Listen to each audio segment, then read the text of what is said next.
திருப்பத்தூர் அருகே அய்யனார் கோயிலில் சாமி சிலைகளை பெயர்த்து அதன் கீழே வைக்கப்பட்டுள்ள செப்பு தகடுகளை திருடிச் சென்ற மர்ம நபர்கள் குற்றவாளிகளை போலீசார் தேடி வருகின்றனர். சிவகங்கை மாவட்டம் திருப்பத்தூர் அருகே காரையூர் கிராமத்தில் கண்மாய் கரையில் அமைந்துள்ள காரை அய்யனார் கோயிலில் செப்பு தகடுகளை திருடிச் சென்ற மர்ம நபர்களை போலீசார் வலைவீசி தேடி வருகின்றனர். கடந்த சில ஆண்டுகளுக்கு முன்பு காரை அய்யனார் கோயிலில் கும்பாபிஷேகம் நடைபெற்று கோவில் தினமும் பூஜைகள் நடைபெற்று வருகின்றன. இந்நிலையில் காலை கோயில் பூசாரி கோவிலை திறந்து சாமிகளுக்கு தீபாராதனை காண்பிக்கும் போது கோயிலில் இருந்த சாமிகளின் சிலைகள் பெயர்க்கப்பட்டு சேதப்பட்டிருப்பதைக் கண்டு அதிர்ச்சியடைந்தார். உடனடியாக கிராம மக்களுக்கு தகவல் அளித்தார்.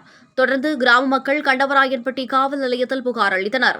உடனடியாக சம்பவ இடத்திற்கு விரைந்து வந்த காவல்துறையினர் சோதனை செய்ததில் கோயில் மூலவர் சன்னதிக்கு வெளியே உள்ள நவகிரகம், துவாரபாலகர் உள்ளிட்ட சுவாமி சிலைகள் பெயர்க்கப்பட்டு அதன் கீழே வைக்கப்பட்டுள்ள 8 தாமிர எந்திர தகடுகள் திருடு போனது தெரியவந்தது.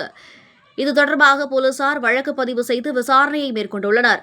ஏற்கனவே இக்கிராமத்தில் உள்ள சிவன் கோவிலில் அம்மன் சிலை பெயர்க்கப்பட்டு இதுபோன்ற திருட்டு சம்பவம் நடந்துள்ளது என்பது குறிப்பிடத்தக்கது.